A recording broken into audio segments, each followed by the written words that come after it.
आज बात करते हैं हरियाणा जीके, इंडिया जीके और कुछ मैथ के क्वेश्चन हैं। तो सबसे पहले क्वेश्चन होगा अपना, हरियाणा दिवस कब मनाया जाता है? इसको तकरीबन सबको पता है भाई। 1 नवंबर 1966 को हरियाणा अलग हुआ था पंजाब से, तो 1 नवंबर को हरियाणा दिवस मनाया जाता है। फिर दूसरा ऑप्शन है 22 अप्रैल 1994। तो 22 अप्रैल 1994 को क्या हुआ था? 22 अप्रैल 1994 को पंचायती राज अधिनियम जो था वो हरियाणा में लागू हुआ था 1994 को, और 24 अप्रैल 1993 को हुआ था इंडिया में लागू। ठीक है, ये हरियाणा में लागू हुआ था इंडिया में। और आई 22 दिसंबर 1972 की बात, तो उस दिन सोनीपत रोहतक से अलग हुआ, यानी कि सोनीपत की स्थापना कब हुई थी? 22 दिसंबर 1972 को। ठीक है, तो ये एक क्वेश्चन है वैसे तो, लेकिन इसमें 4 बन गए हैं। अब नेक्स्ट क्वेश्चन की तरफ चलते हैं। नेक्स्ट क्वेश्चन, एक चीज़ और, जब हरियाणा पंजाब से अलग हुआ तो कितने राज्य थे? 7। ठीक है, ये भी क्वेश्चन आ जाता है कई बार। भारत में कर्क रेखा कितने राज्यों से होकर गुजरती है? तो भारत में कर्क रेखा जो है ना, वो 8 राज्यों से होकर गुजरती है। वो कौन कौन से राज्य हैं मैं आपको ये दिखा देता हूँ। देखो, वो 8 राज्यों से होकर गुजरती है। ठीक है, ऑप्शन में थोड़ा गलत हो गया है। तो नेक्स्ट कौन कौन से? ये गुजरात, राजस्थान, मध्य प्रदेश, छत्तीसगढ़, झारखंड, पश्चिम बंगाल, त्रिपुरा और मिजोरम। ठीक है, ये हो गए। ठीक है, 8 हो गए। ये बिल्कुल इसका एक ट्रिक है, वो क्या है कि बिल्कुल बीचों बीच से जाती है ये ऐसे, तो ध्यान रहे। वही गुजरात हो गया, फिर थोड़ा राजस्थान लग गया, फिर मध्य प्रदेश आ गया, इसमें छत्तीसगढ़ और झारखंड भी लग जाते हैं, और फिर ये पश्चिम बंगाल है और त्रिपुरा और मिजोरम लास्ट में जाके। ठीक है, नेक्स्ट क्वेश्चन की तरफ चलते हैं। नीति आयोग की स्थापना कब हुई थी? नीति आयोग, सबसे पहले आपको बताता हूँ, नीति आयोग का पहले नाम था योजना आयोग। क्या नाम था? योजना आयोग। तो इसका नाम बदल के नीति आयोग कर दिया। कब किया? 2015 में। उसके अध्यक्ष कौन होते हैं? प्रधानमंत्री। अध्यक्ष कौन? उपाध्यक्ष कौन है? राजीव कुमार जी। ठीक है, नेक्स्ट क्वेश्चन की तरफ चलते हैं। हरियाणा के किस जिले को स्वर्ण प्रस्थ कहा जाता है, यानी गोल्डन पैलेस कहा जाता है? तो किसको कहा जाता है हरियाणा की? वो कहा जाता है सोनीपत को। किसको कहा जाता है? सोनीपत को। तो सी ऑप्शन इसका बिल्कुल राइट होगा, सोनीपत को कहा जाता। क्योंकि जिस टाइम पे कौरव और पांडव में मतभेद हुए थे तो उन्होंने 5 पत मांगे थे, उनमें एक सोनीपत भी था। उसको पहले स्वर्ण परस्त कहते थे, स्वर्ण परस्त। ठीक है, यानी कि गोल्डन वो। सोनपत, सोनीपत, पानीपत, इंद्रप्रस्थ, बागपत और तिलपत नाम के ये 5 पत मांगे थे। ये भी आ सकता है क्वेश्चन। ठीक है, आगे चलते हैं। फिर इसमें आ गया कुरुक्षेत्र, पानीपत, सोनीपत, सिरसा, ये भी अलग अलग है, इनके भी नाम हैं। आगे चलते हैं। लोकसभा के सदस्यों के रूप में चुने जाने वाली न्यूनतम आयु, तो ये क्वेश्चन भी बार बार आता है। लोकसभा में चुनने के लिए आयु वो होती है 25 वर्ष। ठीक है, ये 30 वर्ष लिख रखी है जो ये राज्यसभा के लिए होती है, और 21 वर्ष सरपंच और जिला परिषद के लिए होती है, और 35 वर्ष होती है किसके लिए? राष्ट्रपति के लिए। ठीक है, नेक्स्ट पे चलते हैं। नेक्स्ट अपना छठा क्वेश्चन आ गया है। इसमें क्या, राज्यसभा में सदस्यों की संख्या कितनी होती है? तो राज्यसभा के बारे में बताऊं, ये एक स्थायी सदस्यता होती है। ठीक है, इसको कभी भंग नहीं किया जा सकता। इसमें संख्या जो होती है वो 250 होती है। 238 का चुनाव होता है। ठीक है, 238 का चुनाव होता है, और 12 राष्ट्रपति द्वारा मनोनीत होते हैं, खेल साहित्य जगत और उसमें योगदान जिसका भी हो। तो ये 250 होती है, और 6 साल के लिए होते हैं ये। ठीक है, चलो इसके बारे में थोड़ा पढ़ो लेते। 238 सदस्यों पर चुनाव होता है और 12 सदस्य राष्ट्रपति द्वारा चुना जाता है। राज्यसभा एक पूर्णकालीन सदन है जिसे भंग नहीं किया जा सकता, और हर दूसरे वर्ष इसमें 1/3 सदस्य सेवानिवृत्त होते हैं। नेक्स्ट क्वेश्चन की तरफ चलते हैं। भारत में यारलांग साइपो नदी का नाम क्या है? ये ये भी वेरी इंपॉर्टेंट क्वेश्चन है। क्या है? ब्रह्मपुत्र। सी ऑप्शन बिल्कुल राइट होगा।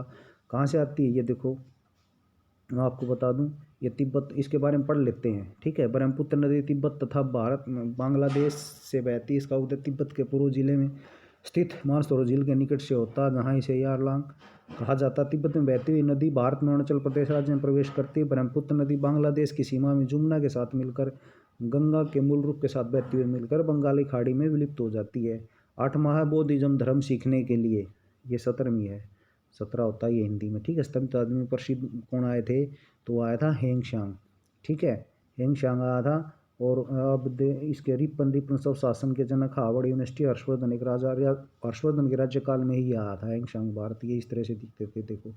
ठीक है, इसे नालंदा से पढ़ाई की थी। अगला क्वेश्चन है 2010 से पहले हरियाणा की दूसरी भाषा कौन सी थी। तो ये वेरी इंपॉर्टेंट क्वेश्चन है। 2010 से पहले बहुत से बच्चे यहाँ डाउटफुल हो जाते हैं कि दूसरी भाषा भाई हिंदी है या हरियाणवी होगी। देखो इसमें हरियाणवी दे रखा तो हरियाणवी होगी, ऐसा कुछ नहीं है।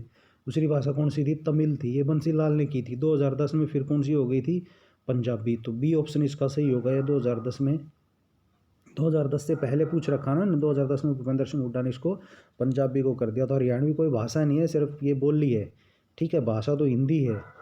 गुजराती गुजरात में बोली जाती है, महाराष्ट्र और गुजरात में। नेक्स्ट क्वेश्चन की तरफ चलते हैं। CIRB की फुल डेफिनेशन क्या है। तो ये भी वेरी इंपॉर्टेंट क्वेश्चन है। CIRB, counselling for information and research in the for पैफोलॉज। तो ये कहाँ पे है, हिसार में है, बहस अनुसंधान के अंदर। ठीक है, तो इसका ऑप्शन कौन सा होगा, सी बिल्कुल राइट होगा CRB का। ठीक है, ये सी वाला ऑप्शन बिल्कुल राइट होगा। ये कहाँ पे है, हिसार में है, बहस अनुसंधान के अंदर। इसका तो सब कोई पता है तकरीबन, हिसार वालों को तो खासकर। उच्च न्यायालय के चीफ जस्टिस कौन है। तो उच्च न्यायालय के चीफ जस्टिस कौन है, इसका भी अभी अभी आपने न्यूज़ वगैरह देखी होंगी, तो उसमें बोबड़े का जिक्र था। तो जस्टिस बोबड़े हैं। कौन है ये, देखो ये इस तरह से हैं, ये रहे। इसका पूरा नाम है शरद अरविंद बोबड़े। ठीक है, सुप्रीम कोर्ट के क्या हैं ये, चीफ जस्टिस हैं। हरियाणा में तिलियार लेक कहाँ पर है। तो तिलियार लेक हरियाणा में कहाँ पे है, तिलियार लेक रोहतक में है। रोहतक में। और गुरुग्राम में कौन सी है, दमदमा झील है, सुल्तानपुर है, वन्य अभयारण्य है। फरीदाबाद में बड़खल झील है, हिसार में ब्लूबर्ड झील है। तो ये झीलें भी वेरी इंपॉर्टेंट है, इनमें से भी एक क्वेश्चन पक्का आता है। हरियाणा की सबसे ऊंची चोटी पर्वत श्रृंखला, तो ये करहोआ, पहले ही बता दिया। नानक देवी मंदिर है, चंडी मंदिर पिंजौर में मंदिर है। ठीक है, नेक्स्ट क्वेश्चन की तरफ चलते हैं। दमदमा झील कहाँ पे है, देखो मैंने अभी बताया था। ठीक है, दमदमा झील के बारे में कहाँ पे है, गुड़गांव में। और रोहतक में कौन सी बताई थी, तिलियार। ठीक है, और हिसार में ब्लूबर्ड, और फरीदाबाद में बड़खल। ठीक है, बड़खल, इसमें दमदमा गुड़गांव में, रोहतक में तिलियार। ठीक है, और यहाँ ब्लू बर्ड। तो झील से भी एक क्वेश्चन पक्का आता है।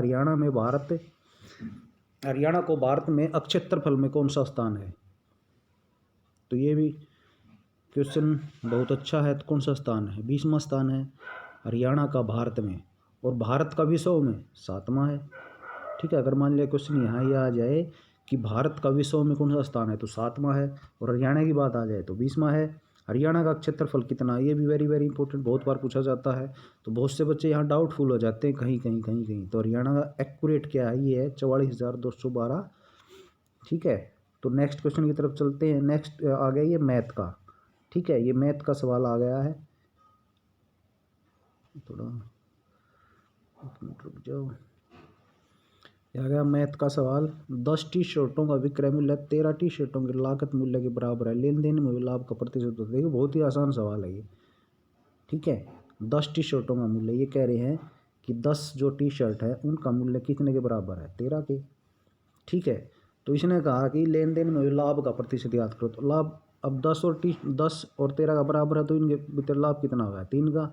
तो लाभ का फार्मूला क्या है, इसमें लाभ प्रतिशत पूछ रहा था ना।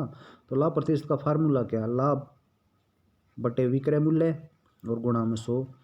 तो इसने पूछा है 10 और 13। ठीक है, इसका अंतर कितना है, 3। तो लाभ कितना हुआ, 3। और विक्रय मूल्य कितना है, विक्रय मूल्य कितना है, 10। ठीक है, और गुणा में 100। 0 तो 0 भी 10 दिया 30, तो कितना आ गया, 30%। डी ऑप्शन बिल्कुल राइट होगा। कौन ऑप्शन राइट होगा, डी ऑप्शन बिल्कुल राइट होगा। देखो इसमें ध्यान से पढ़ने की बात है, इतना कुछ लंबा चौड़ा हिसाब किताब नहीं है। कृषि उत्पाद 80 टन से बढ़कर 90 टन हो जाता है। कृषि उत्पाद में हुई वृद्धि का प्रतिशत याद कीजिए। इसमें अब की बार प्रतिशत पूछ लिया, उसमें भी प्रतिशत पूछा था। तो इसका क्या होगा, देखो बिल्कुल सिंपल सा सिस्टम है। तो इसमें लिख रखा है 80 से बढ़कर कितना हो गया, 90। बढ़ोतरी कितनी हुई, 10। ठीक है, तो वही प्रतिशत लाभ वाला 10/80 गुणा में 100। 1 0 2 1 0 गई। ठीक है, अब इसको 2 से काटो, 2 चौके 2 पंजे, 2 दूनी और 2 पंजे।